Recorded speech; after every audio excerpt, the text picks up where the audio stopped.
Welcome to Pre-Shift, tidbits of wisdom for everyday service. My name is TJ Griffin, and I'm the corporate wine educator for Winebow. We welcome your questions at any point during the webinar, but please use the Q&A rather than the chat bar to submit them. Let me introduce your host. Master Sommelier Ron Edwards has almost 30 years of hospitality experience, and since 2018, he has been the Director of Wine Education for Winebow. And now here to discuss today's topic, Goin Greek, Master Sommelier Ron Edwards. Good morning, TJ, and everybody out there. Thank you for joining us. It's nice to hear your voice this morning, TJ. And it seems we're going to go, talk about fraternities today. That was a curveball. I didn't expect you to go. Yeah, maybe not fraternities. I wouldn't really know. I was not a part of one, so I wouldn't have any firsthand experience to transfer. So we'll just talk about Greek wine instead. How's that sound? That sounds like fun. All right. Well, let's get started because there's an entire country to cover, although we're not even going to try to do that. I think this is where we all kind of start our conversation when we think about Greece and wine and our personal program and however we're handling it.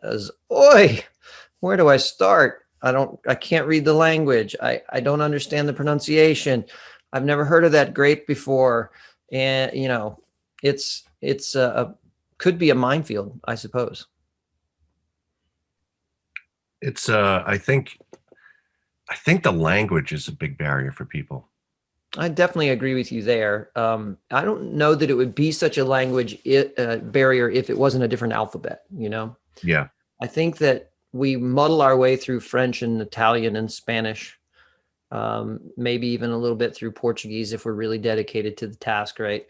But as soon as we see that Greek alphabet, we're like, whoa, I have no idea where to even start with this. So I totally have empathy there. Thankfully, there's been a lot of effort to transliterate the Greek spellings for us. And that's another discussion because it's not terribly consistent, but yeah, that's part of it. And, there's a lot of grapes we haven't heard of in Italy as well. So that's a legitimate concern. And the Italian peninsula is also fairly overwhelming. And but I totally get it. I think that I felt this way too the first time I was presented the idea of selling Greek wine. I'm glad I got over it, I guess would be the summation, because I'm totally on the other side now. I'm like, everybody should have Greek wine all the time, everywhere. And I think there's some definite reasons for that. So why don't we get started with some of the logic train and some of the things you would like to know, probably if you're going to involve Greek wine in your program, whether it's retail or wholesale, retail or restaurant. So, I'm showing my age, unless you watch a lot of Nickelodeon at night or whatever channel where they show all the old television shows. This is Sam from Dragnet. It's now stamped, so it's obviously a piece of Americana. I was glad to see that the stamp was 44 cents, TJ, which means that they're elevating this back to reality right now as opposed to 10 years ago or 15 years ago. That's a 2009 stamp, so I guess it's still eternity ago. I guess I'm so far out of date that I can't even tell that it's 2009 on the stamp. Anyway, just the facts. It was what they always said to everybody as they investigated. So let's deal with a little bit of the facts. When you look at Greece, you're part of the EU and you're bordering Albania, the Republic of Macedonia, Bulgaria, and Turkey. Greece has about 11 million people in a little over 50,000 square miles, and 1/3 of the population actually lives in and around Athens alone. So once you get outside of Athens, it's fairly sparsely populated.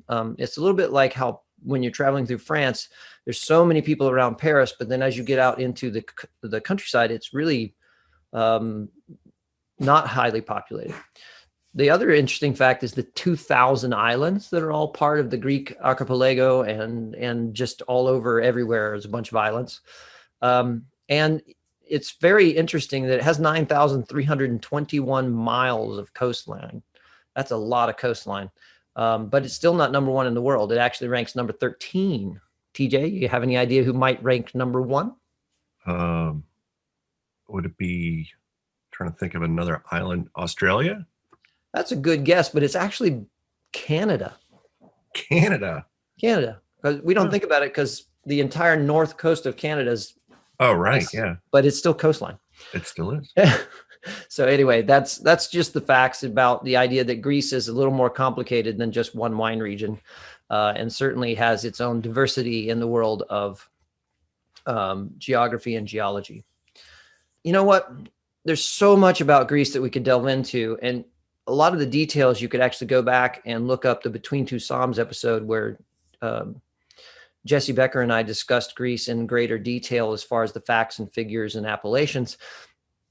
And that will give you some background information or some further information from this conversation. But in this conversation, I really want to give you the, like, how do we do this the easy way? How do we get into Greece with its wines and promote it to people and get some success going without running into too many obstacles? And I think one of the things about embracing the easy is pick the grapes from the country that are most likely to align with what your clients already like.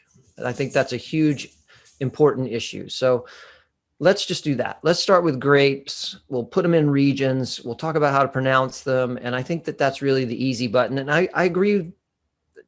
I guess would say that I think this way about Italy too. It's like, yeah, there's 800 possible grape varieties you could introduce to your client. But if you're struggling with Italy in your marketplace, maybe Montanico is not your first choice to introduce to the client. And instead, maybe you do Greco, which is still interesting and still off the beaten path for them, but not as difficult to explain.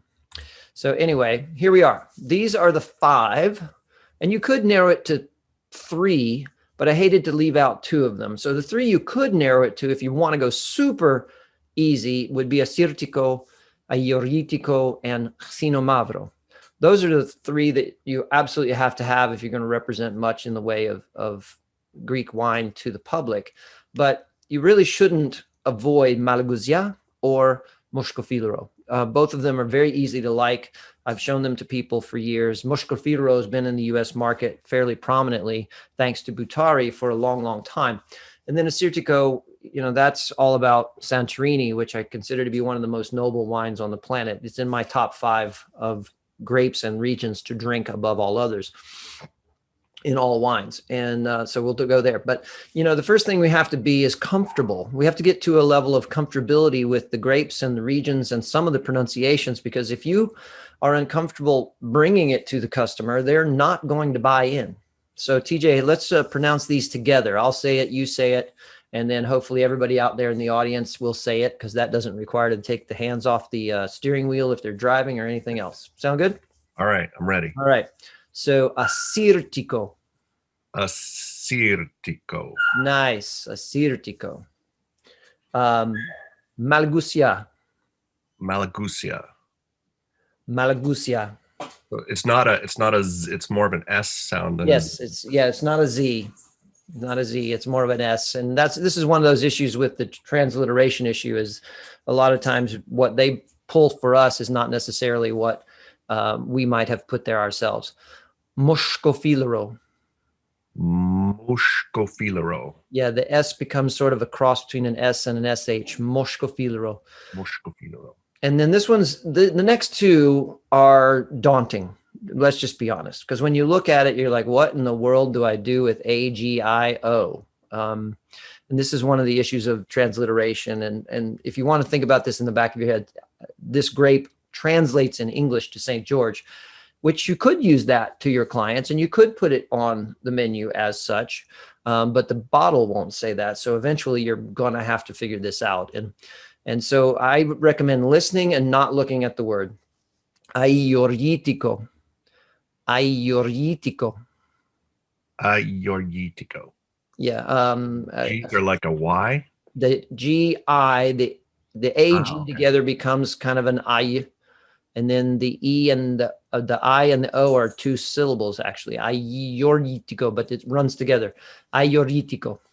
Aioritico. Yep. And then the last one, the X, is the sound in Greek that sounds like a K and 2 S's and an EE. So it's C when you put the I next to it. It's C. So you have to kind of start with a hard sound and then add the S. Xinomavro. Xinomavro. Xinomavro. Almost like casino, but not Casino Mavro. Right. Casino Mavro is the extreme. And I've heard some people recommend that that's the easiest way to say it. And Oh, really? But there's too much emphasis on the k that way. So it's Right. Casino Mavro. It's like a very soft kiss sound. Casino Mavro. And that means tart and black, basically, or bitter black, excuse me, which is exactly what that wine offers you. And so knowing those 5 grapes and knowing how to pronounce them and then figuring out a little bit about what they taste like, which we're going to go through it here in a minute, that's really the open door to Greece. It's because if you can talk about these 5 key ingredients to a lot of really popular wines, you also will have the 5 wines that are very easy for our clients and customers in this country to associate with wines they already like. And we'll talk about that as we go. But, you know, I would like to stay this simple, but I cannot not talk about Retsina.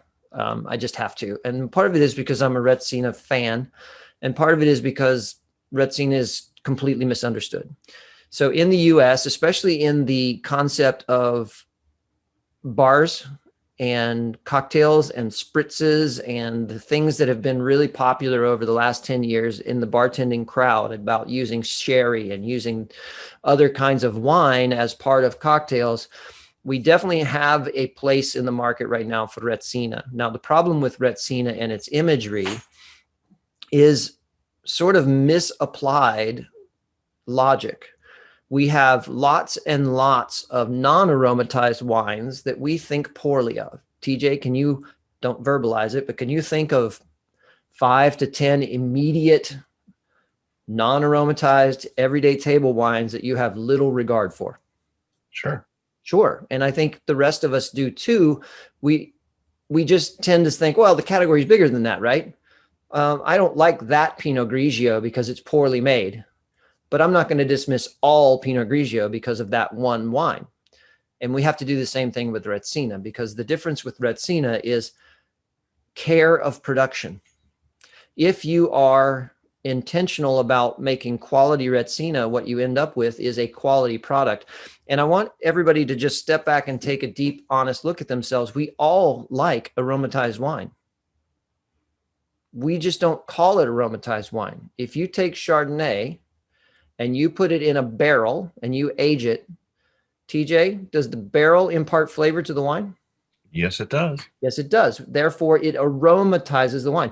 The big difference is we're used to the aroma and flavor profile of oak, and we don't think of it as aromatization.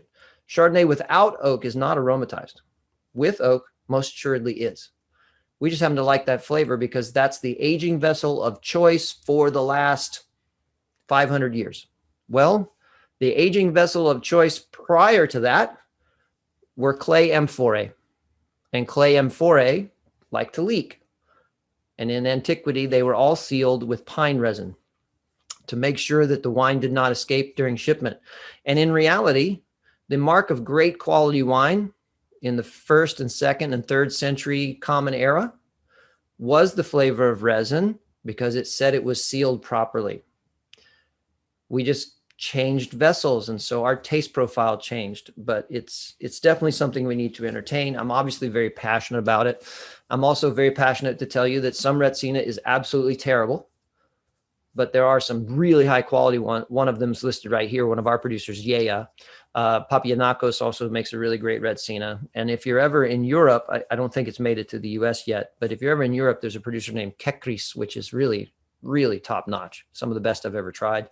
And in really pure, and they even make one out of a Sirtico that they age in, they barrel ferment it in oak with the resin, and it actually tastes like a cross between Retsina and Great Merceau. TJ. Well, that's you sort of prompted my question.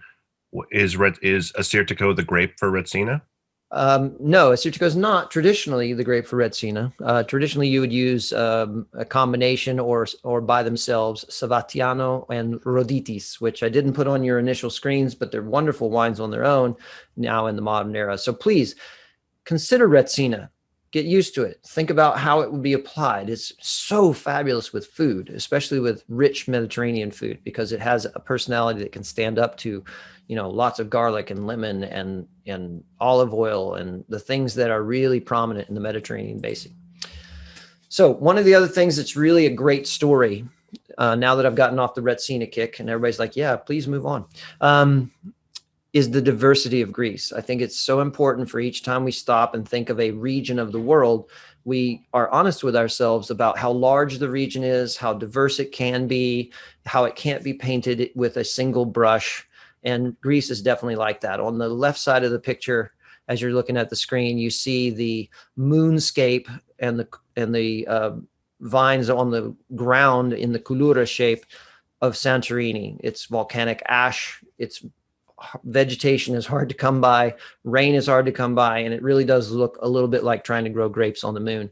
On the right-hand side, you see upper elevation valleys in Amenteo, where you are, 1,600 feet above sea level or more. And it's very alpine and very continental, and it's orchards and farmland and just a completely different animal to what we would see on the islands. And there is everything in between. One of the huge things you always have to keep in mind with Greece is you're always going to have one influence or the other. You're either going to have some maritime influence, or you're going to have altitude influence. And that's very normal, even in Peloponnese, which we're going to show you. There's a huge altitude change from sea level to a wine region in 15 miles. So it really does make a difference. And when you get on the islands, obviously it's almost pure oceanic influence. And we're going to address Santorini next. TJ, any questions or input at the moment? No, I think those pictures are great, because the left one is what I think of when I think of Greece, but the one on the right could be Italy, it could be France, it could be Spain, and it's not normally what I think. I always think of Greece as the islands, and I forget that there's quite a bit of mainland. Yeah, and the islands are definitely a destination to be had in your life, and let's talk about one right now. So Santorini is an amazing story. So it was at one time a very large island, and a volcanic eruption in a couple of millennia BC of the level of cataclysmic eruption that we see in our history books from the Krakatau eruption in 1883 is what changed the island forever into what is basically the top of a caldera, and the ocean took the rest. Just to give you an idea of the sense of the magnitude of this explosion, the science and looking at residuals around the area have come to the conclusion that the volcanic explosion that destroyed this island expelled 24 cubic miles of rock. 24 cubic miles. That's like 4 times the amount of rock expelled by the Krakatau explosion. And obviously it would have created mega tsunamis and a few other things. And the destruction of this island is probably what ended the Minoan civilization on Crete, as those tsunamis came across and took out the coastline. That's the residual of that is 200 feet of ash. Volcanic ash is the top, what you can see and what you're planting in. And then it goes down to bedrock.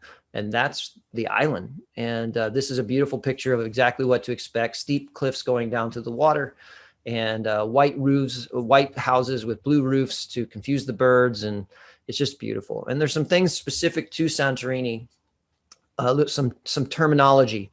The basket weave that you see up there, which is the traditional, because the winds are so strong, I'll talk about those in a moment, are so strong that they come across there and they can actually rip vines out of the ground before they get fully rooted, or they'll just strip them of leaves. Those baskets are called Koulura. There's a couple of different styles of wine made on Santorini. The grape we're going to focus on here is the white grape, Assyrtiko. Assyrtiko has this amazing ability to be both fully ripe and really highly acidic, very low pHs. It's really normal to see a Santorini wine come off and it finished production at 14.1% alcohol and still have a pH of like 2.9 to 3.1. Now, 2.9 is like Mosel Valley Riesling. 3.1 is really, like a very common Riesling level out of Germany or Austria. It's also very common to see something like a tart, a cool vintage in Chablis to be 3.1. So these wines are both racy and electric in the way they hit the palate, and also very rich texturally, as well as flavor profile that brings in these mix of both tart citrus and tropical fruits, and this amazing saline, salty, savory side that is just part of being blown by all that salt spray all the time. There's one style to think about there. Nictiri is a higher level of alcohol. You should expect those wines to be 14.5. That's the most ripe, and you should expect that Assyrtiko is going to be blended here to a certain degree with two neighboring grapes, Athiri and Aidani, but the flavor is really Assyrtiko. The most famous wine of antiquity from this island is called Vensanto. And yes, TJ, they make Vensanto in Italy too, don't they? Yeah, I thought that's where it came from. Well, the Greeks don't have enough power to win this battle, apparently, but Vensanto originated on Santorini, and it is a dried grape wine that is then aged in the sunshine. And it is, if you have never had one and you're out there in the audience, please go find one. They are some of the most sumptuous and amazing dessert wines the world has to offer. So definitely check that out. Assyrtiko is magic. I consider it one of the top 5 options in the world of all grapes to drink and have with food. It's pretty amazing. You can have it with grilled octopus, and if you're caught between things, you can have it with a steak. It has so much power. Let's talk Nemea. You were saying that you had some success with Nemea in your days in Boston when we were having the chat earlier. Yeah, this was probably the first Greek grape that I learned, and we sort of, I don't know if this is correct. I was taught that it was similar to Merlot. It was like the Greek Merlot. And that's actually the way I thought of it as well. Having talked to the winemaker and owner at Yea, he brought up the idea of, I always put it between like Merlot and Barbera because of its color. Barbera has that really bright, vibrant, tart thing. And then both of those grapes have fairly deep color. And he said, no, it's really more like Sangiovese if you think about it. And I was like, yeah, if I took the color and lightened it up, it would be more like Sangiovese. Tart, red fruit driven in most cases, gritty tannin, but not overwhelming. It's very much like that. It's a very Mediterranean red style, except that, like all Greek wines, because they love acidity in their wines, they like wines that are refreshing. Ayurvedico from Nemea will have that refreshing tartness that is something we really love about Sangiovese. So if you have a Sangiovese fan or a Northwest Italian wine drinker fan of in your scope of clients, then this is an easy access for them. I didn't really address this before, so I should. Assyrtiko, you can sell it to anyone who loves Chablis. You can sell it to anyone who loves white Burgundy. You can sell it to anyone who loves dry Riesling. And with a little bit of explanation, you can sell it to the fans of serious Sauvignon Blanc, not New Zealand Sauvignon Blanc, but maybe like Bordeaux Sauvignon Blanc, especially the ones that are aged in oak and barrel, and blended with Semillon, where you get more texture. California Sauvignon Blanc, where it's less aromatic and a little bolder in its weight. All of these people will love Assyrtiko. I actually poured Assyrtiko by the glass for 5 straight years at the same price as the top flight Chardonnay on the menu. And it was about a 60-40 split, 60% Chardonnay, 40% Assyrtiko, because my staff learned to love it too. And it was a Mediterranean restaurant, so it went really great with all the food. When we move into Nemea, this sort of Ayurvedico is the Sangiovese, Barbera, Nebbiolo crowd, as well as I think you can definitely apply this wine to those who like the memory and enjoyment of Merlot, especially if they like, Saint-Emilion and that sort of Merlot. If they like Italian reds, period, then they're going to love this wine because it has that sort of Mediterranean red, Italian-esque sort of approach. So when you're looking at Nemea and you're thinking about what difference does it make, this picture is what makes the difference. And you can see I'm standing in that middle tier that's on the screen. That this shot is taken from about 1,500 feet of elevation, looking down into the valley. when you're in that middle band, that's been the sweet spot traditionally, and we'll see what happens with global warming because they're moving more and more vineyards up into that 2100 plus range to try and access some cooler air as the climate changes. But for now, the juiciness and structure are in that beautiful combination of happy collaboration at that middle tier. A little bit lighter wines, a lot of the rosé out of Ayuritico comes from that higher elevation, and then the everyday fruity, simpler wines tend to come from the lower elevation. And now let's talk about Manzanilla. When you're in, let's go back to this picture. So if you, from this picture, if you look across there and you see those mountains way in the background, TJ, we're looking through Nemea towards Manzanilla, and it's in those mountains back there in the background. Can you walk there? Well, yes, if you have time. It's a long walk. It's many miles over some pretty steep terrain, but yes, you could walk there. So this is Manzanilla, and what makes Manzanilla special, again, is elevation. So you're in the middle of the Peloponnese Peninsula, which you don't think of as mountainous, but it's definitely got some hills, if you want to put it that way. A good comparison would be, I was staying in a little town called Naflio, which is right on the coast, and it had a castle at the top of the overlooking hill, right? And the castle at the top of the hill, which was probably, I don't know, 500 yards, maybe half a mile at most from the actual water, was 1,014 to 18-inch steps to the castle. And it was like a thing you did in Naflio, is take the 1,000 steps to the castle. So a friend of mine and I ran it 2 mornings in a row. And I'm telling you, it goes up fast, and it may not be a mountain, but it's a significant hill. And that's kind of where we are with all of Peloponnese. So this is all about Muscofilero. Muscofilero is a lightweight, semi-aromatic, crisp, refreshing style of wine. So it's like, for me, it'd be like taking the best attributes of something like Pinot Grigio, where it's refreshing and it just sort of makes your mouth smile, and the best attributes of something like Torrontés, where the floral intrigues your palate, but it's not nearly as floral as Torrontés.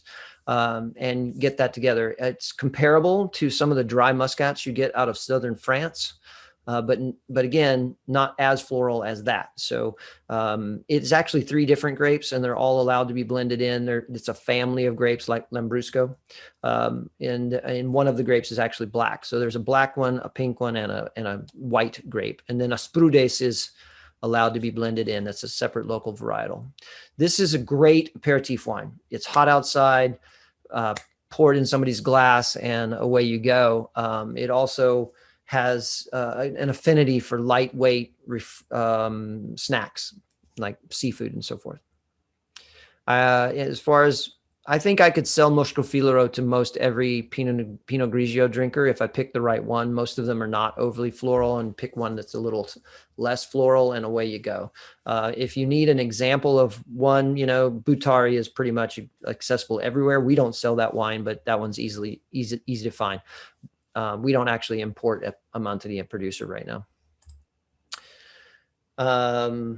Domaine Scuros is another one that makes a really, really lovely Manzanilla. All right, so let's move north. Let's move into Macedonia, or Macedonia. Now, there's a little bit of a confusion here, because there's actually a Republic of Macedonia, which is a country just over those mountains that we're looking at in the picture.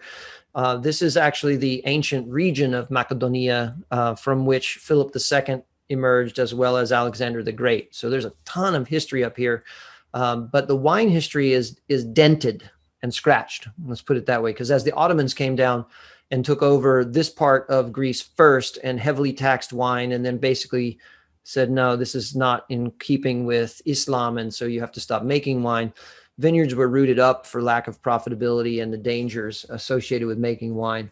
And so when we came back to winemaking in this area in the 1950s and 60s, they started from scratch. And so Xinomavro is one of the few local grapes that was still in place up in the mountains and was continued to propagate. When you get into lower elevations, Thessaloniki area and east into places like Kavala, you're going to see a lot of international varieties, because they didn't really have a traditional variety that they could lean on there. But you will see a lot of Malagusia. You'll still see plenty of Assyrtiko planted on the mainland, and this place and up here has it. But you'll see Sauvignon Blanc, Cabernet Sauvignon, Merlot sitting, and Syrah sitting right next to them.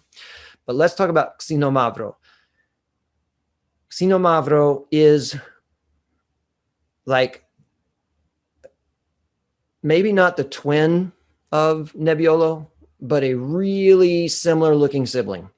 I haven't been shown any genetic evidence that says that they have the same parent, or maybe they came from the same place, or even that they are like genetic variants of the exact same grape, either because nobody's done the research or just it just isn't that way. But they're so similar. Red fruit driven, tannic and edgy, very savory and floral, added all of to that.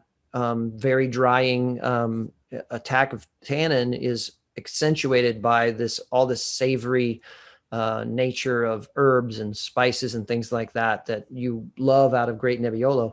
And it ages like Nebbiolo. I've had several of these wines in the 15-year plus range, and they just get glorious and very, they just stop you in your tracks when you stick your nose in, very much like great old Nebbiolo. So if you have somebody who loves Northwest Nebbiolo, Northwest Italian wines in general, they're going to adore this grape. If you can also introduce this grape, if it's from Amenteo, which is up further in the mountains, you can just introduce it to people who like Pinot Noir, especially if they like Burgundy Pinot Noir, and it'll be a very different price point because it has that sort of edgy, powdery version of tannin up there, more so than down in Nausa. So the prime PDO for this grape, Xinomavro, is Nausa. Let's say that together, Nausa. Nausa. And so that one is 100%, just like, if you had to buy Barolo, it's 100% Nebbiolo. And the wines are fabulous. You definitely want to go out and try one. We don't import one of these, but it is a mainstay for representing the country of Greece in its greatness. And I think over the course of time, Nausa will rise to prominence very much the way Northwest Italy has. And unfortunately, as that happens for us as consumers and buyers, the prices will escalate because it's a small appellation. Most of the available land is taken, and the producers are, it's like Barbaresco. There's just not a lot of it in the world scope. So get on it now, put some in your cellar now, while it's still in that realm of reasonable wine. And there is the story of the easy buttons for Greece.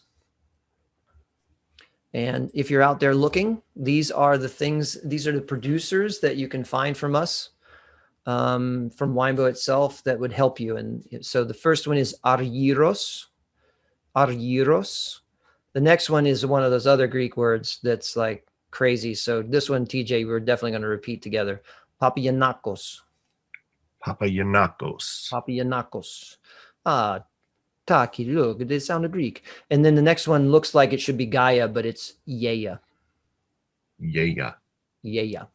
All right. So Papagiannakos is down in Attica, right near the Athens airport, actually. Yeya is up in Peloponnese, as well as a Santorini winery. And Argyros is exclusively Santorini. And as they would say in Greece, Efharisto for your attention. Efharisto? Efharisto. Means thank you. Oh, interesting. It's one word. Mm-hmm. And you get to see it there in the, wow, I have no idea what that means in Greek, and then the transliteration as well. We'll see what may or may not come in, and we'll talk about it next time. Yes. So in 2 weeks on May 18th, same time, knowledge used wisely. So what is that all about? This is about the danger that we all face when we go out and research and add knowledge to our tool belt, and then we accidentally abuse our customers with it, for lack of a better description. So, this is me telling story. I'll probably tell a couple of stories on myself about things I learned by doing it the wrong way. But the idea is we're going to talk about Yes, I know the soil type of Sancerre. When should I talk about that? Yes, I know all of the laws around Chablis and its Premier Cru, Grand Cru status, and all of that stuff. How do I bring that to a table or to a retail client and win, or do I not? And what knowledge do I use instead? So that's going to be the conversation. It's sort of a little bit of a theoretical selling conversation about not overwhelming people and meeting them where they are. And that's going to be a 3-hour webinar? It could probably be an all-day discussion, but I'm going to try and distill it down to a shorter than that. It'll definitely be under an hour. I'm shooting for just some high points of recommendation in a half hour. Yeah, well, I think it's an important topic. Whoever coined the phrase "a little knowledge is a dangerous thing," I think was talking about wine. Yeah, I think they were talking about me when I was 26. Well, I'm looking forward to that. That sounds like a really interesting webinar. So please join us then. And on alternating Tuesdays, of course, you can join us every Tuesday here at the same time. We alternate pre-shift with the Bordeaux Show. So, and you can watch all of our old episodes of both on the Winebow YouTube channel.